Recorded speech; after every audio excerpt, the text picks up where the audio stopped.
When the president-elect takes office, he is expected to fire FBI Director Christopher Wray, whom he appointed in 2017 to a 10-year term.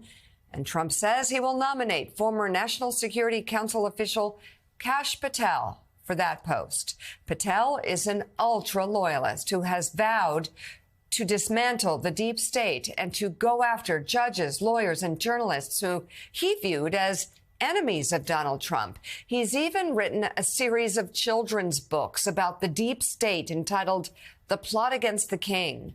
One book is about the Russia investigation. Another is about a conspiracist film, 2,000 Mules, which pushed the debunked claims of stuffed ballot boxes during the 2020 election.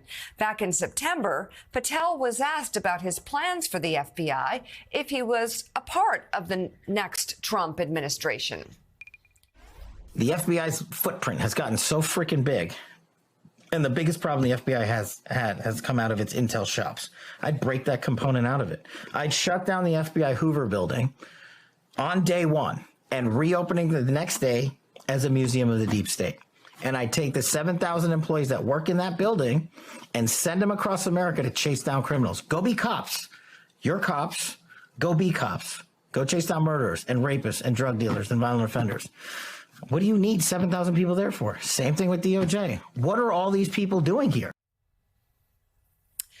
Joining us now, staff writer for The Atlantic, Elena Plott-Calabro. She is and also with us, editor of The New Republic, Michael Tomasky. Good to have you both. So, Elena, your article from The Atlantic from August of this year is entitled, quote, "The Man Who Will Do Anything for Trump," where you explain why Kash Patel is exactly the kind of person who would serve in a second Trump administration.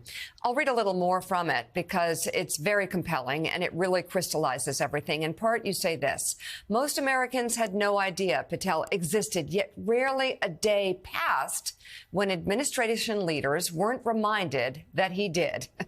In a year and 8 months, they had watched Patel leapfrog from the National Security Council, where he became senior counterterrorism director, to the office of the Director of National Intelligence, where he was principal deputy to the acting director, to the Department of Defense, where his influence rivaled that of the acting secretary himself.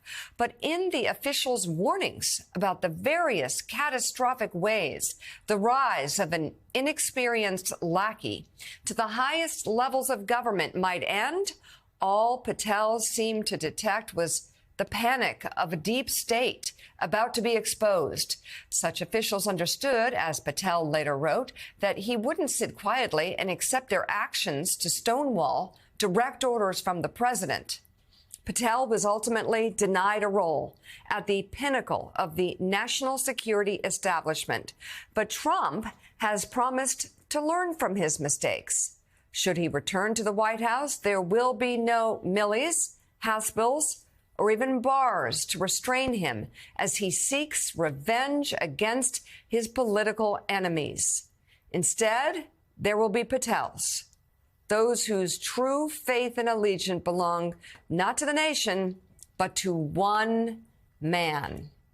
Get ready, Kash, Trump said before a gala of young Republicans this past December. Get ready.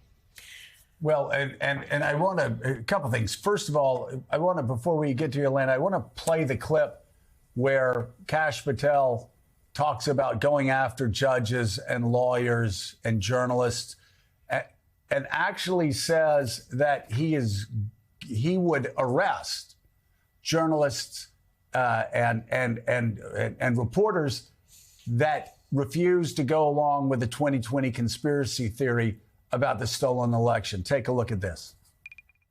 Kash, I know you're probably going to be head of the CIA, but do you believe that you can deliver the goods on this in a pretty short order the first couple of months so we can get rolling on prosecutions? Yes, we got the bench for it, Bannon, and you know those guys. I'm not going to go out there and say their names right now so the radical left-wing media can terrorize them.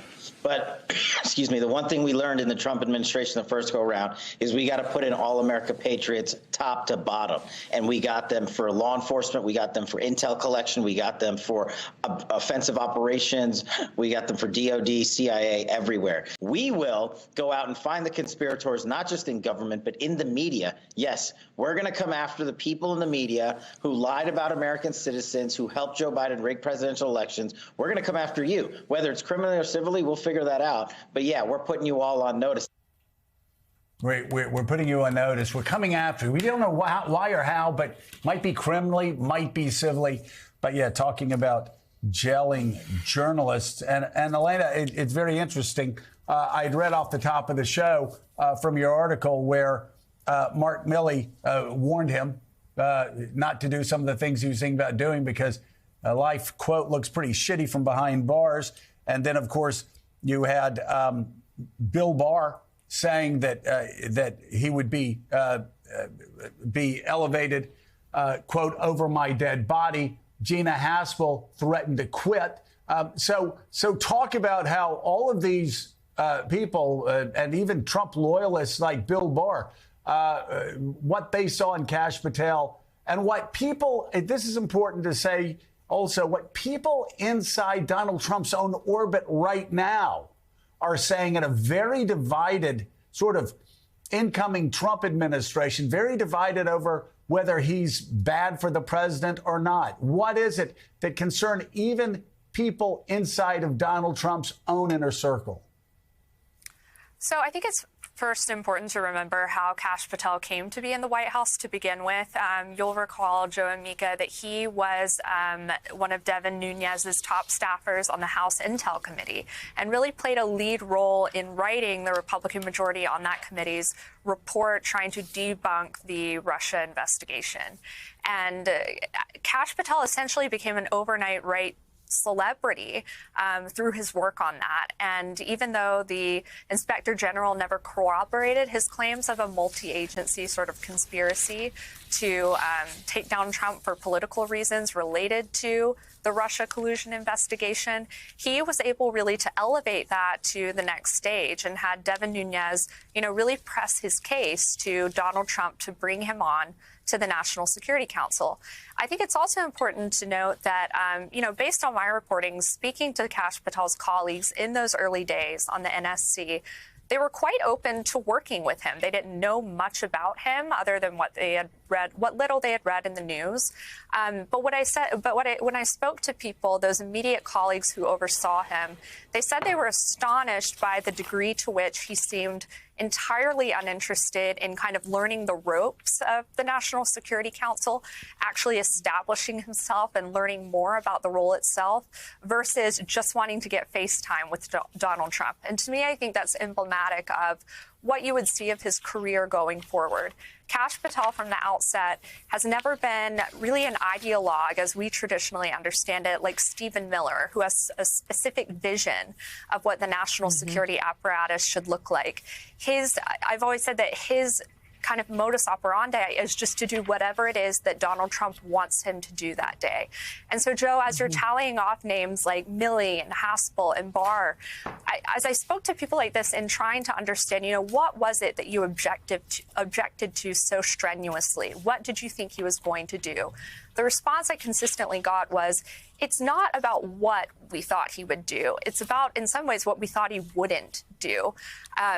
Because when there is no kind of underlying philosophy animating your actions as a government official, that's where I think people were right to be alarmed in terms of, what Donald Trump might want tomorrow might change the next day, but Kash Patel would be there with him every step of the way.